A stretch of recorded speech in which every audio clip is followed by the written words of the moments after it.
Every year, millions of people hear the same 4 words from their doctor. It's just inflammation. Handed a prescription. Sent home. Inflammation isn't the enemy, it's your body's alarm system. The problem is, for a lot of people, that alarm never switches off.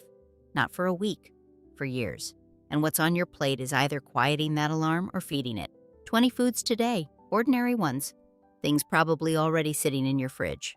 Most of them, your doctor has never mentioned. Not because they don't hold up under research, because a 15-minute appointment doesn't leave room for a grocery list. Wait until you hear what happens to one very common vegetable the moment you cook it. By some measurements, its power nearly doubles. One item on this list has a compound that stings the back of your throat, almost exactly the way a common pain reliever does. Researchers noticed the very same thing. We're ending with the one I believe matters most, tied to something most people never think to check when they're dealing with pain, fatigue, or a stomach that never settles. Proof on screen throughout. Every claim comes from published research. Nothing here replaces your physician. I'm a retired nurse, not a diagnostician. What I can offer is what 20 years at the bedside taught me to notice. Simple, not expensive, not exotic. Let's start with the one already in your kitchen cabinet. Extra virgin olive oil. I know, it sounds too ordinary to open a list like this, but stay with me, because this is the one I mentioned a minute ago, the one with the throat sting. Good extra virgin oil has a compound in it called oleocanthal. Here's the kitchen table version. That little cough or throat catch you feel from a really good, fresh oil, that's not a flaw. Researchers found it acts on the body's inflammation signals through the same general mechanism as ibuprofen, interfering with the same 2 biological signals the body uses to produce inflammation, a food-based echo of the same idea. It's not a drug, and I won't pretend otherwise. The amounts are modest, the effect builds over months of consistent use, and it largely disappears if you cook the oil hard. Oleocanthal is heat-sensitive. This is one to use raw. In a dressing, drizzled over a finished dish, stirred into something warm but not boiling. That doesn't mean a salad dressing replaces your medication. It doesn't. But it does mean the Mediterranean diet studies, decades of them, weren't just measuring heart health. They were quietly measuring this too. Evidence suggests regular use is associated with lower inflammatory markers over time. My grandmother, or was it her sister, I genuinely go back and forth on this one, used to say oil should taste a little sharp, a little green, almost peppery at the back of your throat. Turns out she was right for reasons neither of us understood at the time. Funny how that works. Quality matters here more than most people realize, probably more than any other item on this list. A great deal of what's sold as extra virgin on ordinary supermarket shelves has been blended, cut with cheaper refined oils, or simply sat too long in clear glass under fluorescent light until it's gone rancid. And rancid oil doesn't offer much of anything, benefit-wise. Look for a harvest date, not just a best buy date. Choose a dark bottle or tin over clear glass and store it away from your stove's heat, not right beside it the way most kitchens are set up. It costs a touch more to find a genuinely good bottle. In my experience, it's worth every extra dollar, given how much of your daily cooking probably runs through it. Fatty fish. Salmon, sardines, mackerel, the ones with a little shine to them when you slice into the flesh. That shine is fat. Specifically, 2 kinds called EPA and DHA. Here's how I explain it to folks. Think of your body as running a constant cleanup crew, mopping up small injuries and irritations all day long. These fats help build the mop heads. They get turned into the very compounds your body uses to calm things back down once the alarm's done its job. Traditionally, coastal populations who ate fish several times a week showed markedly lower rates of chronic joint and cardiovascular complaints. Modern research backs a good deal of that up, particularly around joint stiffness and morning pain. I'll be honest with you, I didn't grow up near the ocean. I learned to like sardines in my 30s, out of a tin, standing at my kitchen counter, feeling a little ridiculous about it. Don't let the tin fool you. Cheap, effective, a blessing in a can, if you ask me. A word of balance here, because I don't want to overstate this one either. Larger, longer-lived predatory fish, swordfish, king mackerel, certain tuna, tend to accumulate more mercury over their lifetime, simply from eating smaller fish for years. Sardines, salmon, and smaller mackerel sit lower on that chain and generally carry far less. 2 to 3 servings a week of the smaller varieties is the range most research settles on for a typical adult. And if you're pregnant, nursing, or feeding young children, please check current guidance with your doctor before increasing fish intake, since the recommendations shift a bit for those situations, for good reason. Turmeric root, that deep orange-yellow stuff that stains your cutting board if you're not careful, believe me. I've ruined more than one dish towel. The compound everyone talks about is curcumin. Here's the honest kitchen table version because I won't oversell this one to you. On its own, curcumin is poorly absorbed. Your body mostly just lets it pass through. Add black pepper, though, and a compound in the pepper called piperine acts like a doorman, holding the door open so your body actually lets curcumin in. Studies on turmeric and joint discomfort go back decades now, and a fair number of them are well designed. Evidence suggests it can offer meaningful comfort for some people dealing with everyday stiffness. It is not a cure for arthritis, and I'd never tell you otherwise. Potent. That's really the word for this root.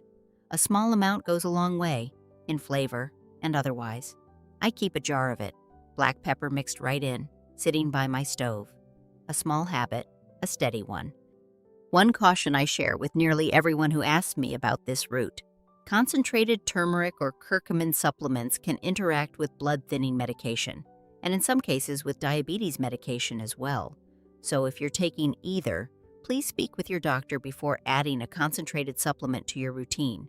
Using turmeric the way most cultures traditionally have, stirred into cooking, a spoonful in a curry or a cup of golden milk, is generally considered quite safe for the overwhelming majority of people. It's really the jump from kitchen spice to concentrated capsule where a conversation with your physician becomes worth having first, rather than skipping straight past it. Fresh ginger root, knobby, a little stubborn to peel, and worth every bit of the trouble. The active compound here is gingerol, and it's been used for stomach upset and general aches for thousands of years across completely unrelated cultures. Think of it as a gentle dimmer switch on the body's irritation signals, rather than an off switch. It turns things down. It doesn't shut them off entirely, and that's an important difference. Research on nausea is genuinely strong enough that some hospitals recommend it for morning sickness and recovery from surgery. The findings on general aches and joint comfort are a bit more modest, but consistently positive across the studies I've read. I steep mine, sliced thin, with a little honey. Most mornings, the damp really sets into my hands. A small ritual. God-given, I always think, that something this simple can help this much. Different preparations carry different strengths, worth knowing before you decide how to work this into your week. Here's something that genuinely surprised me when I first read it.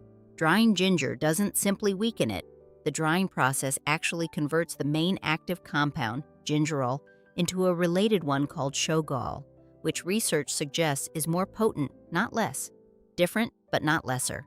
Fresh root is wonderful for daily teas and cooking, and that's how I use it most. Dried powder is more concentrated and arguably more active by weight.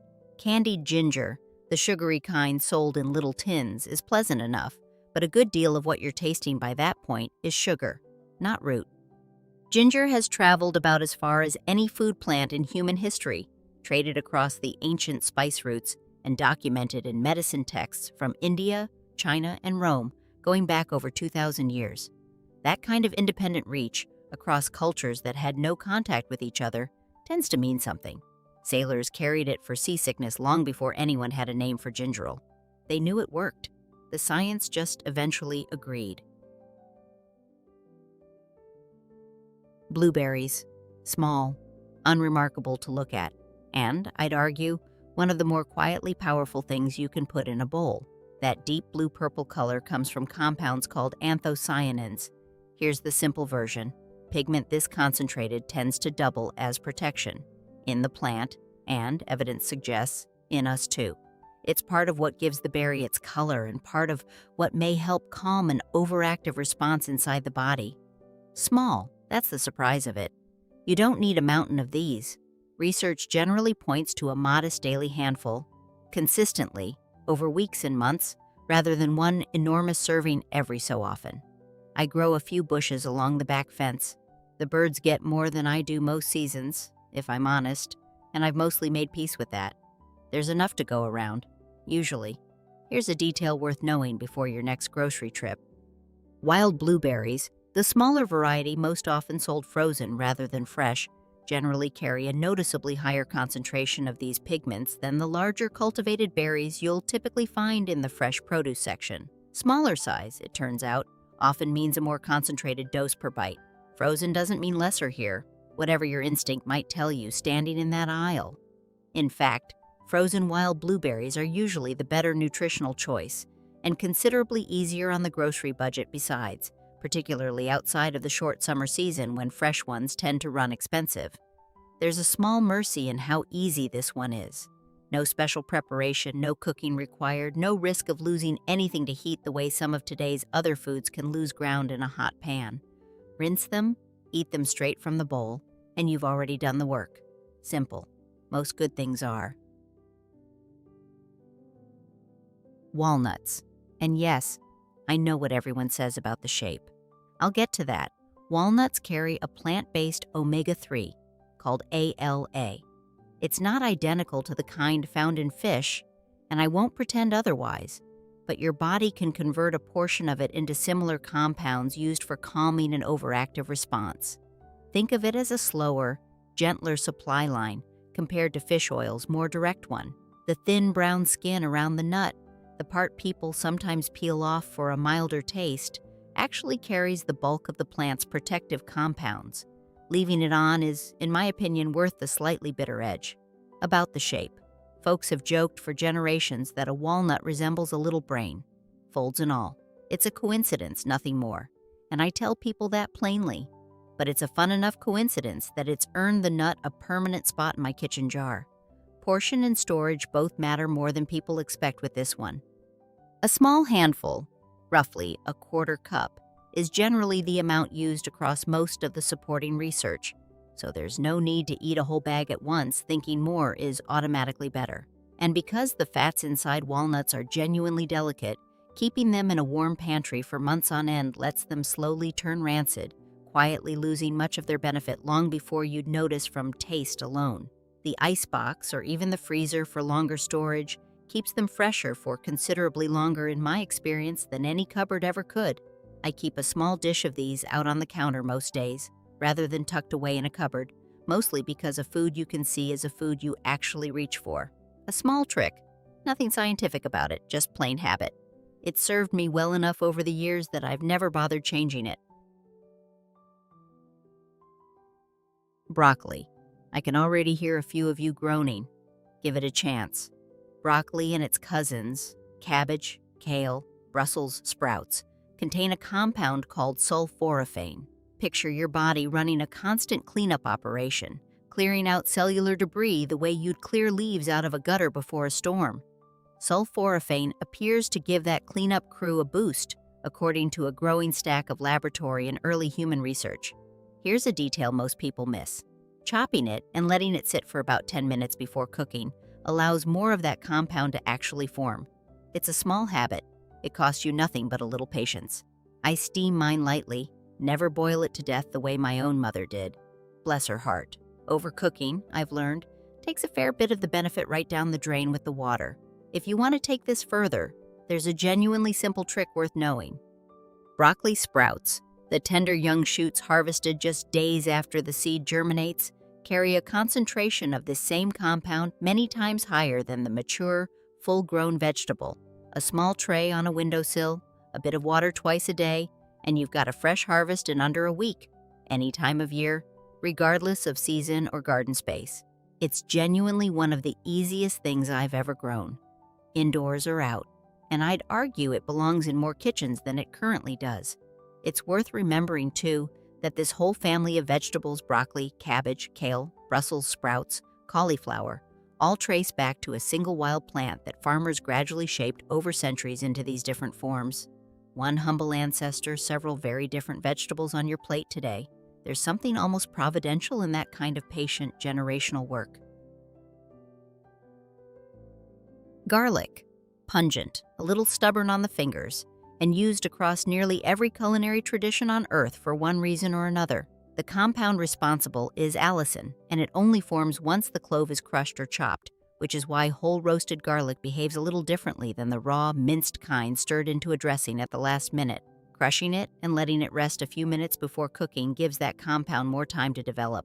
Garlic has a long folk history as a general immune supporter, and I want to be careful here, because I've seen people take that history too far. It is not a replacement for antibiotics, and it never has been, whatever an old wives' tale might suggest.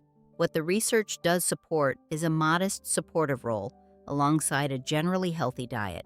My kitchen never really smells like anything else this time of year, and I made my peace with that a long time ago. A small price for something that's earned its place in nearly every pot I own, and on the cutting board beside quite a few salads, too. As with turmeric, I want to flag one caution here. Concentrated garlic supplements can interact with blood-thinning medication, so if you're on one, it's worth a quick conversation with your doctor before adding a supplement, though ordinary cooking amounts are not typically a concern for most people. As for how you eat it, raw garlic, crushed and left to sit for about 10 minutes before eating or cooking, generally carries more of the active compound than the fully cooked version, since heat can break some of it down. If you can tolerate the sharper bite, working a little raw garlic into a dressing or a salsa now and then is worth the trouble. And here we are.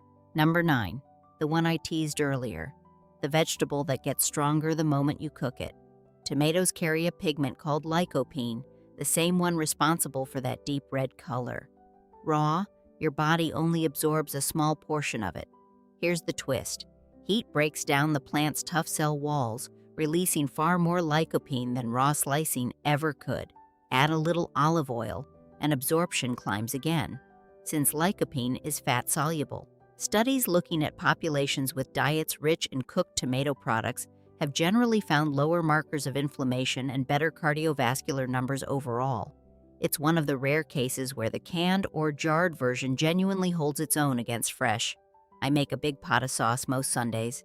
Simmered low, a little oil, a little garlic. That same garlic we just talked about. Simple. Nothing fancy about it. And I'd argue it's doing more for you than half of what's sold in a bottle at the pharmacy. One small caution on the store-bought versions. A good deal of what's sold as canned tomatoes or jarred sauce carries a fair amount of added sodium, sometimes far more than you'd expect from reading the front of the label alone. It's worth turning the jar around and actually checking the nutrition panel, or better yet, making a simple batch yourself on a slow Sunday afternoon, where you control exactly what goes in and what doesn't. Even a basic version, tomatoes, olive oil, garlic, a pinch of salt, simmered low for an hour, will outperform most anything you'd find pre-made on a store shelf. Dark leafy greens, spinach, kale, chard, whatever grows well where you're at. These carry a whole family of plant pigments, along with vitamin K and folate. I explain it to folks this way. If your body's alarm system is afire, these greens are part of what keeps the fire department well-staffed and well-stocked, giving the body the raw material it needs to manage a normal, healthy response rather than an overreaction. Population studies consistently link higher leafy green intake with lower markers of chronic, low-grade inflammation. The effect isn't dramatic in any single meal. It's cumulative, built meal by meal, week by week.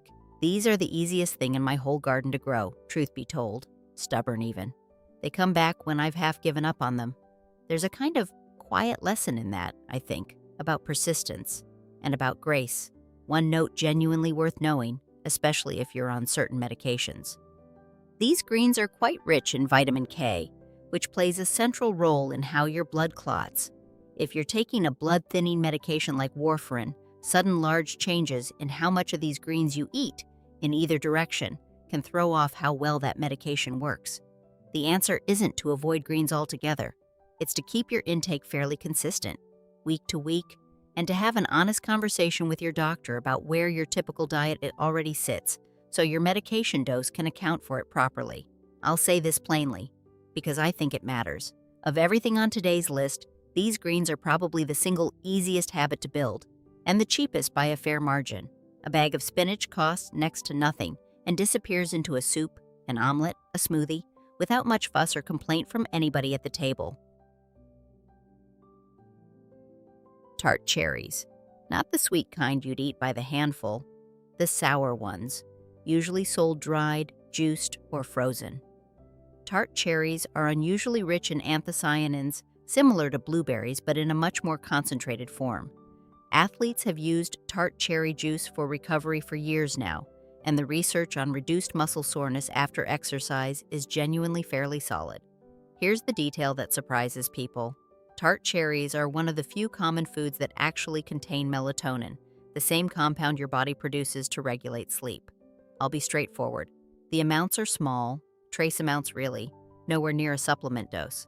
But researchers think the effect on sleep may come from the combination melatonin, tryptophan, and anthocyanins working together, rather than any single one doing it alone. Poor sleep, for its part, is strongly associated with a more reactive, harder to settle, inflammatory response. It connects back to everything else on today's list. I keep dried tart cherries in a jar by my kettle, stirred into oatmeal most mornings. Rare, honestly, out here. Since the fresh season is short and gone before you know it, dried keeps the goodness year-round, and I've made peace with that trade. A word of caution on the juice specifically, since that's often how people take this one in.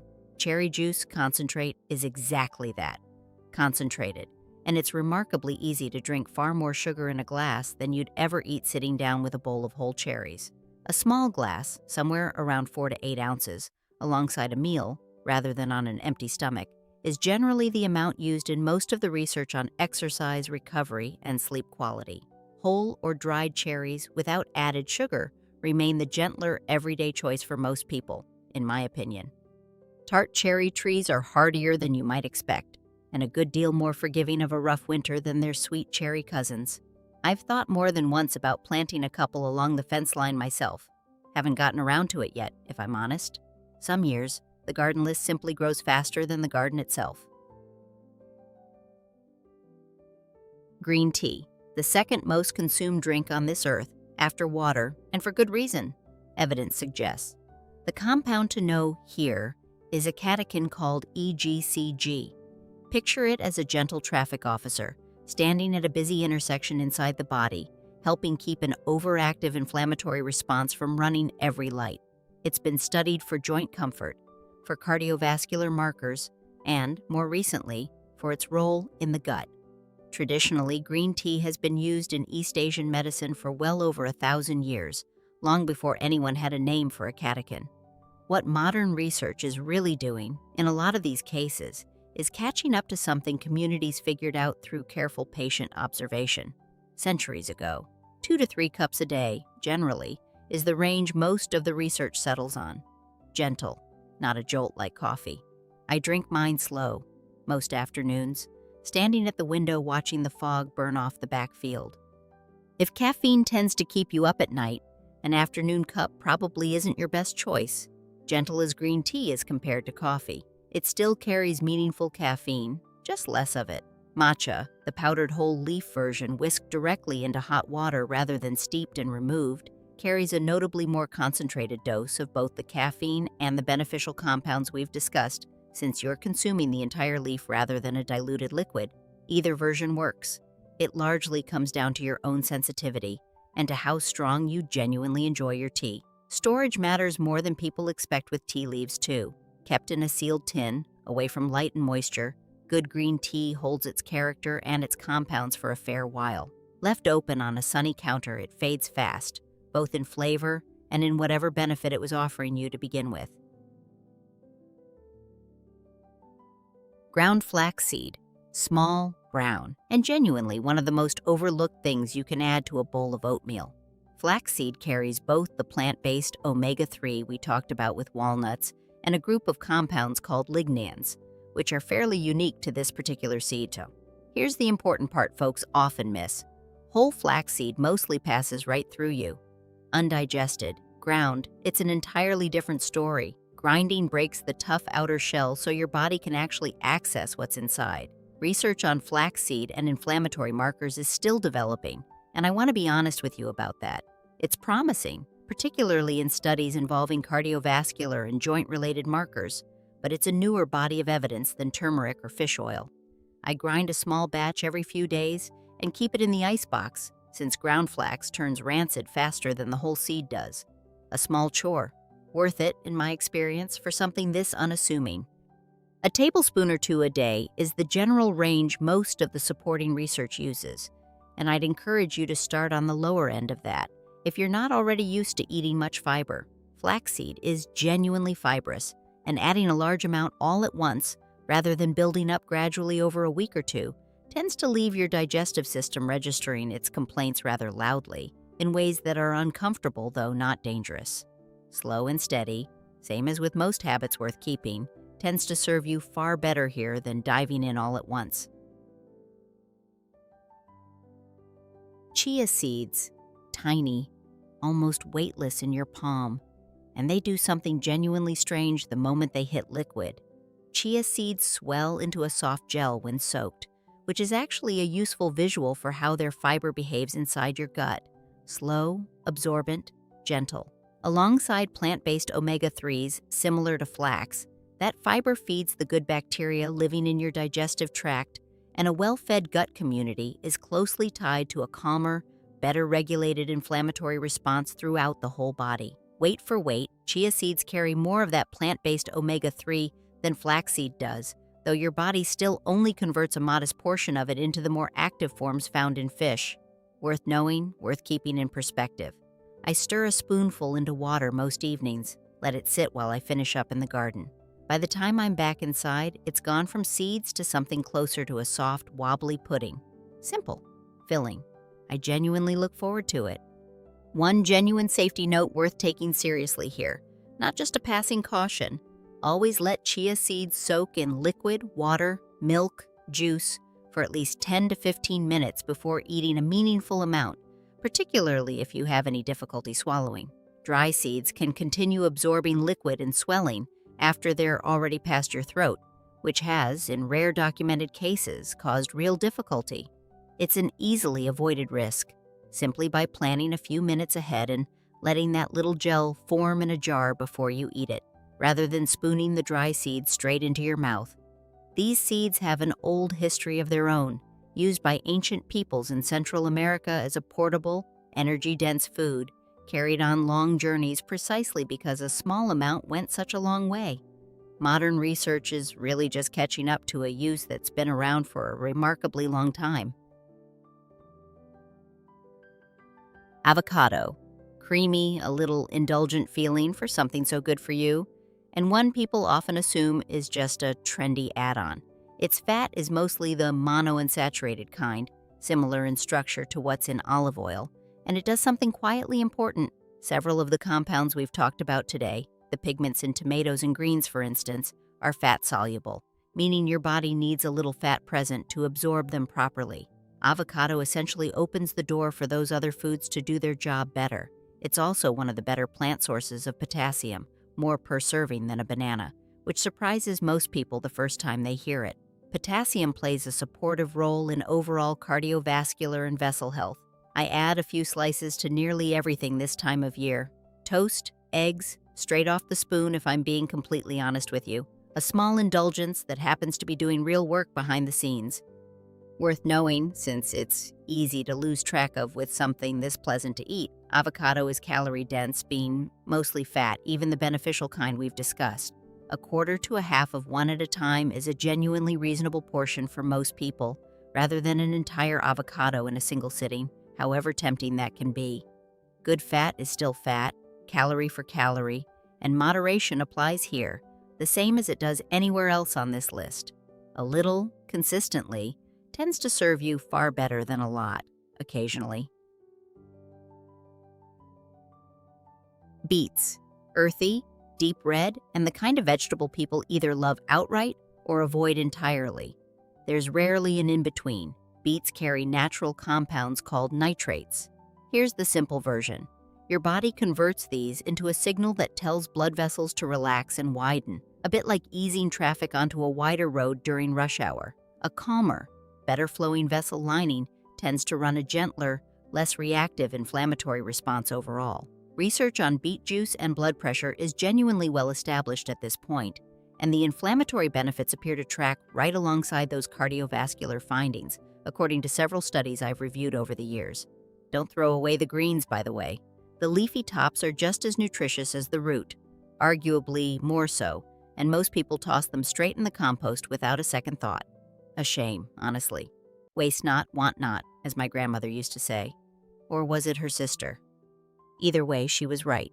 Two honest, slightly amusing notes here, because I think you deserve to be warned rather than alarmed. First, don't be startled if your urine turns pink or reddish after eating a good amount of beets. It's completely harmless, simply a pigment passing through your system, and it happens to a fair share of people, myself included on occasion. Second, and more seriously, if you're already on blood pressure medication, beet juice in concentrated amounts can add to its blood vessel relaxing effect, so it's worth mentioning to your doctor if you plan to drink it regularly, rather than as an occasional glass. I roast mine whole, skin on, wrapped loosely in foil, low and slow until a knife slides through without any resistance.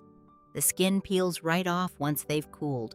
No fussing with a peeler and stained fingers beforehand. A small trick that saved me a good deal of mess over the years. Bell peppers. Crisp, sweet, and one of the more underrated items on this whole list, in my opinion. A single red bell pepper carries more vitamin C than an orange, gram for gram, which still surprises most folks I mention it to. Vitamin C plays a genuinely foundational role in how your body regulates a normal inflammatory response and repairs tissue afterward. They're also a member of the same broader plant family as chili peppers, though without the heat, and they carry related compounds that some early research links to comfort in joint tissue, though I'll be honest, that particular research is still fairly young. I roast mine most weeks, whole, blistered black on the outside, until the skin peels right off. A small ritual, and one of the easiest ways I know to get a genuinely useful vegetable into a meal without much fuss at all. Color matters more here than most people ever stop to consider. A red bell pepper is simply a green one that's been left on the vine considerably longer to fully ripen, and that extra time nearly doubles its vitamin C content compared to picking it green. Yellow and orange peppers generally fall somewhere in between the two. It's part of why red peppers tend to cost a bit more at the store, and, in my opinion, why they're worth the extra cost when you can find a good one, particularly if you're reaching for this specific benefit rather than simply the flavor. They're remarkably forgiving to grow, too. For anyone with even a small patch of sun, a single plant given a decent pot and regular water will keep producing steadily right through the warmer months, more than most households could realistically eat fresh before the next batch comes ripe. Dark chocolate. And before anyone gets too excited, no, this isn't permission for the whole bar. Raw cacao carries compounds called flavanols, concentrated enough in a genuinely dark bar, 70% cacao or higher, to show up clearly in research on blood flow and inflammatory markers.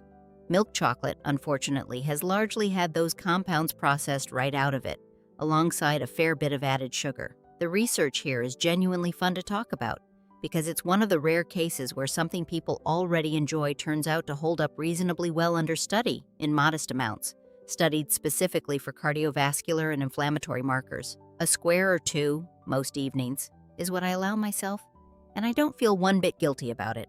Small pleasures matter. I happen to think the creator intended for at least a few of them to be good for us too. Read the label carefully before you buy, because this is a category where marketing has genuinely gotten ahead of the actual product. A fair amount of what's sold as dark chocolate on ordinary shelves still carries nearly as much added sugar as a standard candy bar, which rather defeats the purpose of reaching for it in the first place.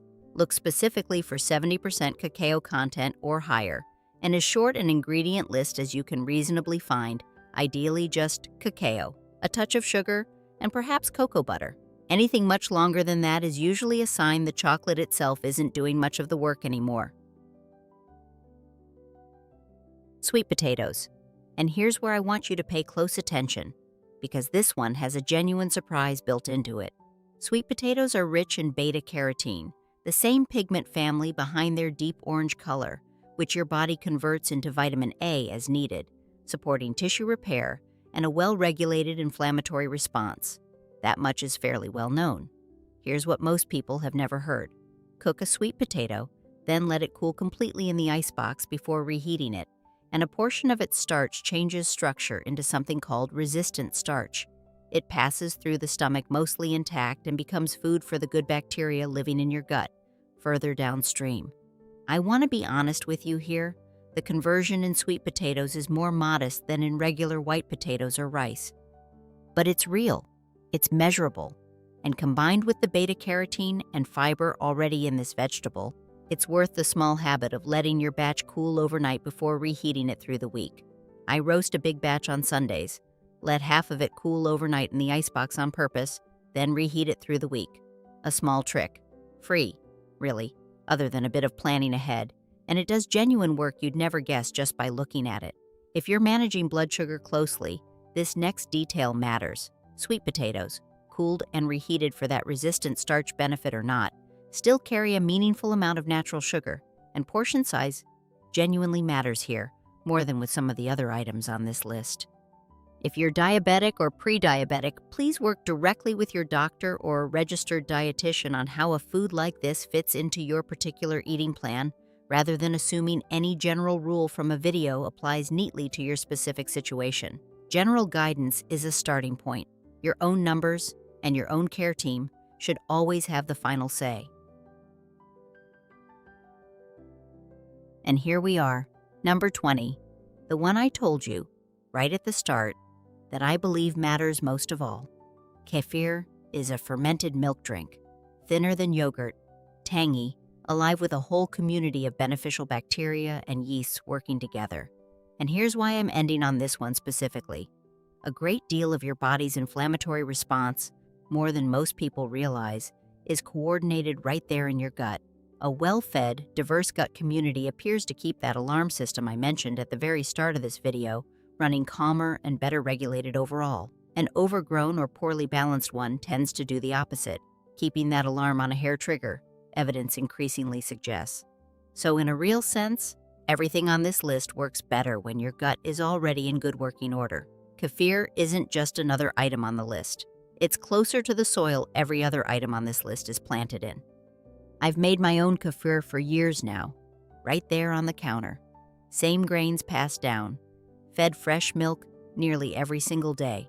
A small, living thing to tend, same as anything else growing around this place. Rare, that kind of steady company. I'm grateful for it. One kind note, especially for anyone who steered away from dairy because of lactose intolerance in the past. The fermentation process that creates kefir breaks down a good deal of the lactose already, as the bacteria and yeasts essentially consume it while the kefir develops. Many people who react poorly to ordinary milk find they tolerate kefir just fine as a result. Not everyone, mind you, and every body is a little different. So introduce it slowly, a small glass at first, and listen to how your own system responds before making it a daily habit. Now, I could talk about food and roots until the sun goes down over that back field. And most days, I very nearly do. 20 foods, one thread running underneath every single one of them. Each is feeding the part of you that's meant to protect you instead of quietly working against it. If you're currently managing a chronic condition, please keep working closely with your doctor. Food is a partner in this, a good one, but it is not, and never will be, a replacement for the care team looking out for you. If any of this helped you today, I'd be grateful if you'd subscribe. There's more of this kind of thing waiting for you here, every week. And I want to ask you something, out at the garden fence, so to speak.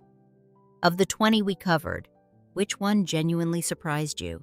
Which one is already sitting closer to you than you realized, in your own kitchen right now? Tell me in the comments below. I read every single one, and I mean that. Until next time, take good care of that body the Creator gave you. It really is the only one you'll get. God bless you, and I'll see you again soon.